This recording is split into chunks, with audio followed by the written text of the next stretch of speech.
Thank you. Before I start the session, just a couple of housekeeping items. I will be looking at my phone. It's not that I'm on LinkedIn. I am actually reading my notes. That's all. Just a little bit about myself. I'm Hits Chodha. Right now, I'm an associate director of IT with Northumberland County. That's a public sector out in Coburg.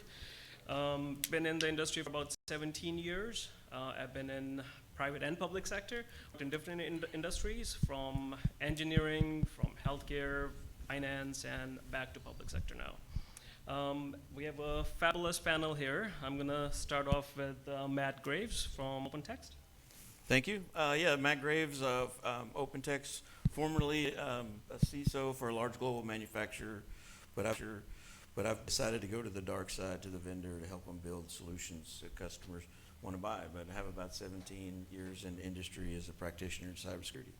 Glad to be here. Honored to be here. Thank you. Thank you, Matt. Next is Roozbeh. Hello, my name is Roozbeh. Can you hear me? Yeah, can. My name is Roozbeh. I've spent my entire career of close to 20 years in identity space. The majority of it as a consultant. At the moment, I am the director of the IAM program at CPP Investments. And I also have to make sure that I continue paying the bills. So I do have to say that all I'm about to say is my personal opinion, and has no reflection on past, current, and future direction and setup at CPP Investments. Thank you, Roozbeh. Last but not the least, we have Sean Deuby. Hi there. I don't know if you can hear my mic, or it doesn't sound like the mic is working, though it's on. Testing one, two. Otherwise, I'll let it. There we go. Good. Great. Yeah, so my name is Sean Deuby. My current role is principal technologist for Semperis. We're an identity protection and response company, and I'd like to say that I've been doing Microsoft identity as long as Microsoft has been doing identity. So you don't want to know how far back. For both Texas Instruments, deploying stuff around the world, and then I was one of Intel's original Active Directory architects, and then ran their Active Directory for 10 years. So, and plus consulting, and a variety as a journalist as well. So I'm all about identity. Well, I learned something new today about you. Thank you. So just to kick off, our session here now, welcome all of you. Thank you for being here, and thank you to CyberX for this wonderful conference.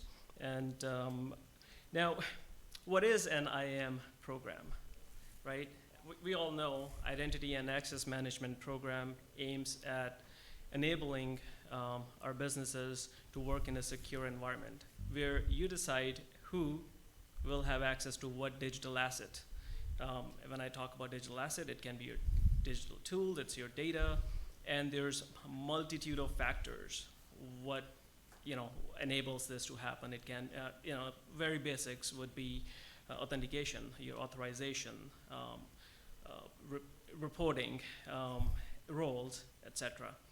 Now, we're going to talk a bit about the technology, of course, in the IAM program today, but also what roles CISOs or any security leader would play in to ensure the success of this program.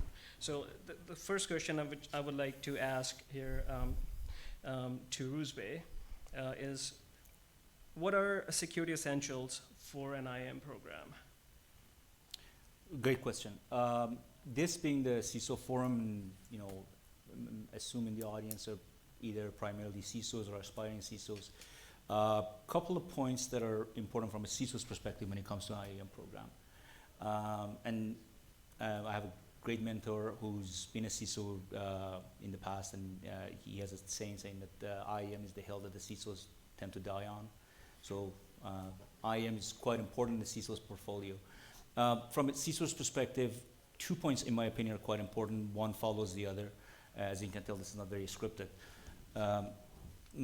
First one is to set the vision and the strategy, and articulating that well with the senior executives, with the C-suite, because identity will become everybody's business. It's not just the cybersecurity's team or IAM's team. Everybody will have to either some way, somehow change the way they do things. They will have to spend money on it. They will have to spend time on it. So having at a senior executive level an understanding of what the program is, what the vision is, everybody's agreeing on it, and then helping the CISO pushing down the change from the top becomes quite important. And one of the challenges in that is quantifying and qualifying the outcomes that we want to drive to. So for identity professionals, for those of us who live and breathe it every day, becomes somewhat of second nature, but being able to explain to the rest of the C-suite what the business outcomes are and what the vision is becomes quite important to maintain that momentum going forward. The second point is setting the expectations and goals realistically and having the rest of the C-suite agree with it and come on board with it. A couple of examples are to make sure that the expectation is set. So everybody understands that IAM is not just a project, it's just an implementation. There are project phases to it, there are implementations aspects to it, but it's not a implementation project. It's a program, it's a set of activities and controls that will live for as long as the organization will live. And so taking folks out of the mindset that this is just a technology issue is important, and also in my experience it's important, and this is a bit of a controversial point, some folks may disagree, making sure that identity doesn't become an automation project. It's an easy pitfall in my opinion to build a automation hammer out of an identity program and then find nails to hammer them with the automation hammer to make sure that it's not an automation program. Cool, thank you. Sean, Matt, do you guys want to add anything to that? I would certainly echo the stakeholder perspective of that and the sponsor of any identity program. You have to have must-haves. The theme of this session, right? Must-haves is you have to have that executive stakeholder, executive sponsor for that. And typically in a lot of organizations, it's not necessarily the CISO, right? They're not the ones driving that. But in some organization, you could give a consultative answer and say it depends, right, on the organization. But you have to find out who that stakeholder is that has a business driver for that outcome. Take say for example, the chief financial officer, if it's a publicly traded company, he has to sign on the dotted line that he knows that all these controls are operating effectively. And by the way, part of those controls is who has access to what, right? So if they're not, someone's not attesting to that appropriately, right, then the CFO can't sign his name on the dotted line with confidence that it's under control. So great point. Totally agree 100% with that. Yeah, I was just going to say that there's nothing focuses someone's attention like having their signature on the line of a legal document to get buy-in on it. Yep. Cool, thank you. So that takes us to our next part of the questionnaire over here. This question is for Sean, specifically to start off with. What is user experience and efficiency in an IAM program? Well, I mean, the challenge in the user experience, well, let me start with an anecdote. A good friend of mine who is now the chief architect of our company and has a long, long history in the business in identity, once told me that nobody cares about identity except for identity people. For everybody else, it's just a speed bump to getting to what they want to do. So the challenge is, how do you make it secure while keeping the friction as low as possible? And certainly one of the ways to do that, and this, thank goodness it's become more or less mainstream, is the use of single sign-on for your applications. Usually nowadays it's through a cloud service provider. Maybe you're on, most organizations are hybrid organizations, so it's your on-premises identity projected up into a cloud service provider, and then you get single sign-on to a SaaS app. Great. So program-wise, it becomes a mandate as people want to onboard SaaS applications, their favorite SaaS applications, is that it must support SSO. Unfortunately, organizations' SaaS apps sometimes use that as an excuse to double the cost. And you know it doesn't double their overhead, but that's a business decision. The second part, and not nearly as broadly adopted, is the use of automatic provisioning, and specifically deprovisioning. SAML's had a capability to automatically provision for a long time, but the deprovisioning is where the risk is, where the user changes jobs in the organization. They no longer need access to the SaaS application, or they get terminated, or perhaps terminated, they leave, or they get terminated for cause. They still have access to the SaaS application. If you don't have SSO, then they can still get in and very bad things can happen. Even if you do have SSO, what you have is you're paying extra money. You're paying extra money for users' accounts that no longer need to be there. So what we're seeing is more and more applications supporting a protocol, a standard known as SCIM, the System for Cross-Domain Identity Management. And what that does is when you onboard an application and the application also supports, they don't call it SCIM, yeah, they have to be under the covers, it's automatic provisioning. You establish who needs to access that application in a group, and not only does that give them SSO authentication, it automatically provisions the user into the SaaS app, and then when you pull them out of your group, it pulls them out of the SaaS app as well. So that's both seamless for a user experience and a greatly improved security experience. Another standard is user self-service for, you name it, including password changes, though I don't recommend password changes anymore, but that's a whole different hour worth of talking to go on there. And then there was one more, and that I was thinking of, and I thought about it, and it ran right out of my head. So if I remember, I'll blurt it out in an inappropriate time. I think it's if I may add to that, I think it's important. Another distinction is the consumers. We're all consumers, right? We go online, we buy things, right? We're logging in with this identity that we have that we've signed up for, either our social ID or whatever you might want to use. It's giving that consumer the ability, and this goes to your self-service point. Sorry, I should have started with that. But the giving the consumer the ability to manage their own identity within your app that you're offering as a service, all right? So having that capability builds that trust within your consumer in it, and they know that you're implementing the appropriate security controls because you're asking for things like consent management, right? So you're saying, what are you going to do with my data when I log in and give you all my data? So they're asking for that consent. So these things add friction, but there also adds a level of instilling trust within those consumers. So very important must-haves. There's plenty of them there, but I just wanted to touch on consent and profile management and your permissions management, what you're entitled to as a consumer. All of this I'm talking about on the customer identity side, but on the workforce side, it's still the same concept and prevalence, right? You're giving your workforce identity the ability to self-serve and manage themselves, lowers cost, right? So you don't have to call the help desk and change your password if you have self-service password reset capabilities. Also, you can manage your own profile information in your workforce. I wouldn't suggest letting them edit their own title. That might be a bad thing. But there are certain things that you would want to enable in that whole self-service rule. Asking for access to applications should be a very seamless process as well. Just wanted to add that to that. I just thought he just helped me think of what I was going to say. And so crucial to the user experience, and I'm glad to see it going more or less mainstream, is adaptive authentication. So everybody should have MFA. Everybody should have MFA. I don't care if it's SMS or whatever, it's better than nothing.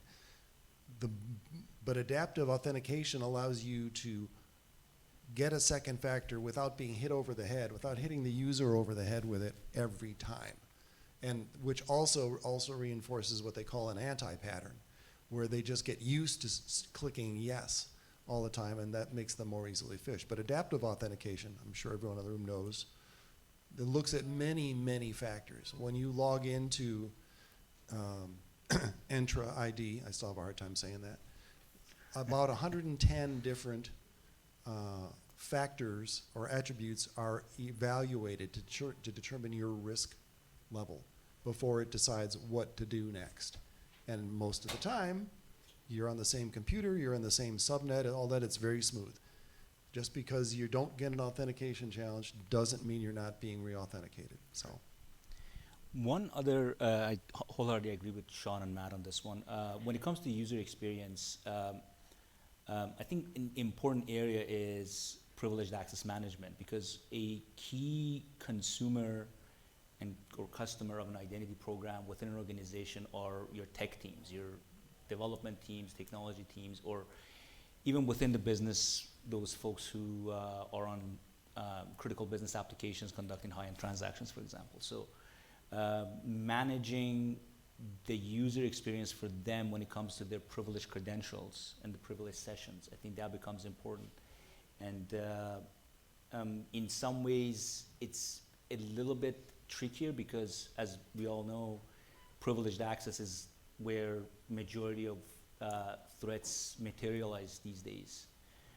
So managing those, putting up the right PAM control, but then also managing the user experience. This is your DBAs, developers, etc., becomes important, and knowing when to reduce friction and when to actually increase friction for those users becomes also important. In some ways, in those cases, we want to throw more hurdles and increase the friction for them. Thanks. And you heard the word MFA probably a million times today, and I think you're going to continue to do so, not just today, for the next few years, or hopefully a few months at least, because MFA is not just for your own employees or for vendors only. It should be both, plus your test environment. If MFA was enabled on this test account, which has caused a recent big breach, which you guys are aware of. I'm not going to name anybody, but there was no MFA on that account, and if that would have been a different scenario. So don't forget MFA for your test accounts. Moving on, next question was for Matt. Why is compliance and monitoring is a must-have, or one of the must-have? I knew you were going to get to that one. So that's a passion for me, for sure. So the audit department, internal audit, I'm telling you right now, a lot of people hate them, but when I was head of security, they were my best friend. It helped me get what I needed a lot of times, right? So auditing and reporting is very important. The compliance aspect of this obviously goes to identity governance, right? We're talking about governing policies. We're talking about making sure that the right people have the right access, because you have a policy that says these people or these entities or these non-human IDs can do these things. These are all part of your policies. Have to be governed by technology. You don't want to do that in a spreadsheet. And I can tell you from many years of doing this that there's a lot of companies who still do attestation about who has access to what in a spreadsheet. And it's a must-have. You have to do that. The other aspect of that compliance piece is, of course, all the data privacy concerns that we talk about. You hear a lot of people here even talking about it. GDPR, CCPA in the U.S., PETA, all these privacy regulations that everybody's having to figure out how they can build policies and controls around protecting data. I would say, and I mentioned it a minute ago about consent, it plays into that as well. But having a policy that understands the intent of how you're using the data. As a consumer, I'm giving you my data as in your organization. I want to know that you're using it for a lawful, legitimate purpose. So think about it like purpose-based access control.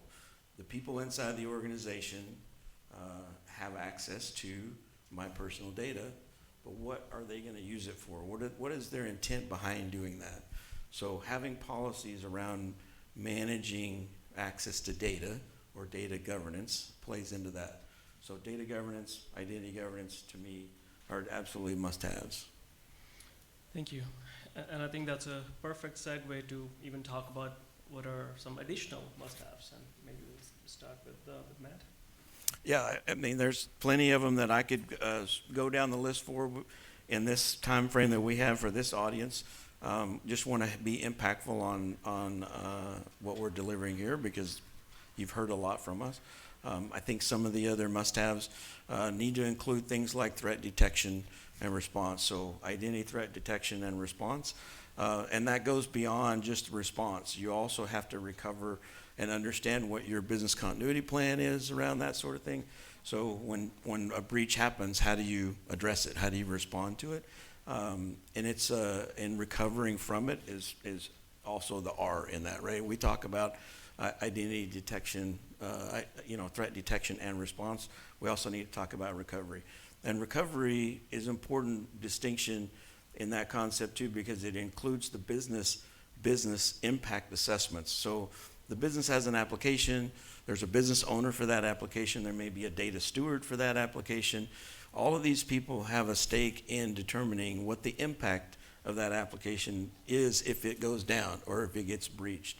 So those types of things go into this threat assessment, if you will. So just another add on there that I think is very important, and you hear a lot about it in the press and the media about ITDR now, a new buzzword. I think Gartner may have been the one that coined that one, but yeah, a lot of that going on.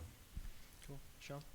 No, I'm going to second what Matt was saying about identity systems because this is about an IAM program, but the reality is identity systems are always targeted today in attacks. So you have to really prioritize protecting the identity system. There's a lot of focus on credentials, and I just saw the statistic. I'm terrible at remembering statistics, but it was like 86% of attacks come from stolen credentials, phished or wherever. ITDR is about protecting the identity system, not necessarily the credentials. There's all sorts of things that are being done to protect the credentials. But once a threat actor gains initial access through a phish or whatever onto a client, and that's the realm of EDR and XDR systems, once they get inside the network, because we work from home now, so you know what I mean. It's the identity system that's attacked. So it's the identity system that you have to protect. And again, as Matt said, the recovery, it's my contention that most people really haven't wrapped their heads around the horrors of trying to recover your identity system while your whole company is down, because guess what? Your whole company depends on the identity system. Sometimes I jokingly say you should keep a chair by the window of the machine room of your data center, because when your identity system is down, and most identity systems are Active Directory, when your identity system is down, people have physical badge security systems that don't work anymore. So you've got to throw the chair through the window to get to the servers. Break glass. Roozbeh? I just want to second the points that the two gentlemen made. I think ITDR has become quite important, that response and recovery, and not taking things for granted. Things like Active Directory, as you mentioned. In the past, I've had conversations where recovery of Active Directory or its backups and rebuild of it is taken for granted. So they need to be looked at. Things like that need to be looked at quite closely and be part of the recovery playbook. It's just using AD as an example. If it's compromised and taken down, recovering it can be the biggest step and the most painful step in getting your systems back. And it's interesting because the thing about an identity system compared to a database or a file server or whatever is it's all about trust, because it's about the identities. So if the bad guy has had access to the identity system, do you fully trust it any longer? Because what have they done to it? And it's the basis, and the other buzzword we've said, MFA, we haven't said zero trust in here yet. But I actually, when I needed a little light reading to help me go to sleep over the holidays, I actually read the NIST implementing a zero trust architecture document.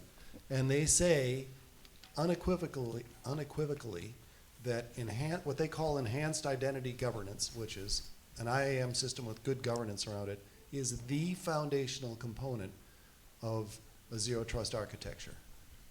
That pretty much nails it for the importance of Yeah, what we're looking absolutely. at. 100%. Thank you.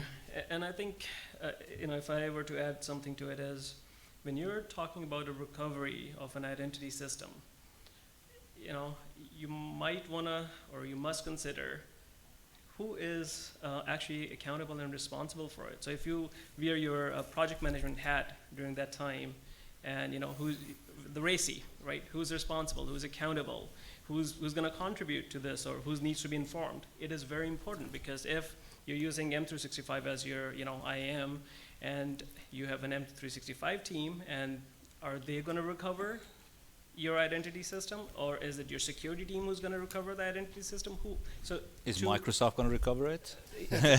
Who knows, right? So it is very important to have those predefined roles, or RACI defined for any IAM program, if I may. And that, I think another thing I want to talk about is the policy. We haven't touched base on the IAM policy. Like any other program, a success of a program also relies on how well you have defined it. And policy is a great framework to define any program. And once you have an IAM policy defined, your RACI will be defined within that policy as well. And I think that will ensure a successful implementation of the program.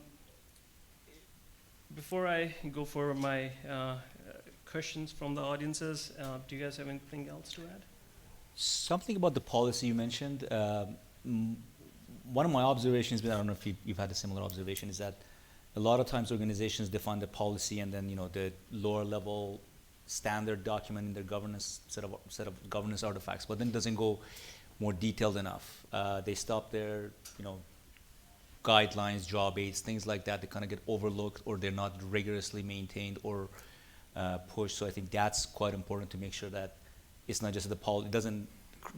Job of creation of governance artifacts doesn't really end at policy or standard. Creation of job aids, guidelines, and then baking all that into the disaster recovery playbook. I think that becomes quite important, tying all that to disaster recovery playbooks. Yeah, well, that's a great point. Thanks. I would add too is testing it, right? Because and continuously evolving it. Those policies are not one and done. You have to continue to test them. And I don't know who it was that told me this a long time ago. Maybe it was one of my mentors. But it has. You don't know how good you are or how better you're improving if you don't measure what you're doing. So by testing it and measuring, how well you're doing versus the last time. This goes to the red teaming, purple teaming, those kind of guys that can get in there and break your system. We'll just use that as a word. It's important. You have to continue to do that, and it goes towards testing the policies to ensure that they're working, the controls are operating effectively, designed efficiently to solve the risk that's being solved from it. So testing and measuring it with metrics is key, must-haves. That was really nice to touch about the testing, because nothing's if it's not tested in my books, it doesn't work. Thank you. And just as a kind of a closing remarks here, either you're a CISO, you're a security leader, or if you're the person who's making decisions, for a success of an IAM program, definitely what I want to highlight is you would play the role of a governance here. You and a relationship building between your key stakeholders, your business, and your IAM team. Let it be the IAM policy creation team or the policy enforcing team. You are that link, you're the bridge who's going to ensure the success of the program, because if you're not talking to the business and not to your technical teams, then the right arm is not talking to the left arm, and then nothing gets done. But that just wanted to really highlight the importance of that governance role a CISO or a security leader plays. We are ready to take questions from the audiences at this point of time. Any questions? We can't be that good or perfect here. Yes. There was a point that Roozbeh mentioned about being careful when you're deploying automation in IAM systems. But then Sean was mentioning your adaptive authentication, which is like automation is playing a key role. What is that balance you're looking at when you say that that level of automation is enough, and then you got to have these processes done manually or verified manually? Is there any reflection on those that you would have to say? We're actually gonna You want, but go outside and settle it outside after the session. So we just want to repeat the question. You haven't audiences looked at first? my LinkedIn bio to know my background. Okay. Now, I was just going. We need kind of to repeat the question for our virtual audiences. We have virtual audience as well. So Ali's question was around where do we strike the balance between automation, when to automate and when not to automate. Sean's point was Go ahead, finish. I thought you. okay. The point I was trying to make around not making an automation hammer out of an identity program is a lot of times within an identity program, what happens is you automate your main controls, your bulk processes, and then the tendency becomes let's go and start automating and solutioning and engineering for your corner cases, your edge cases. And that typically is when, for those of you who've been part of an IAM program, if you think about it, like, your bulk operations are typically out of the box or near out of the box with a product that you purchase with a modern product. Your cost overrun and your time overrun typically is when you start engineering for the corner cases and edge cases. So doing a cost benefit analysis and determining whether or not this one process, this one occurrence that happens once a quarter and then each time somebody has to spend 50 minutes on it, is that really worth delaying the project by 4 weeks? As an example, right? A hypothetical example. So that's what I meant by let's not automate everything. Now, it doesn't have to be, process and control needs to be there, doesn't need to be automated. But to your point, you had a point about, and I'll let you finish that. Well, I'm just immediately the AI comes to mind, but we won't go there. But we have gotten the buzzword in, so for your buzzword bingo, you've got that done. Actually, so I have Irish in my background, so I'm going to answer a question with a question, which is, in this situation of automation, how far is enough? I'm trying to convey this correctly. So adaptive authentication, because the idea is to reduce the friction, and you can't look at it manually, and we all have smaller and smaller staffs. Absolutely. To be able to handle that. But when you look at the amount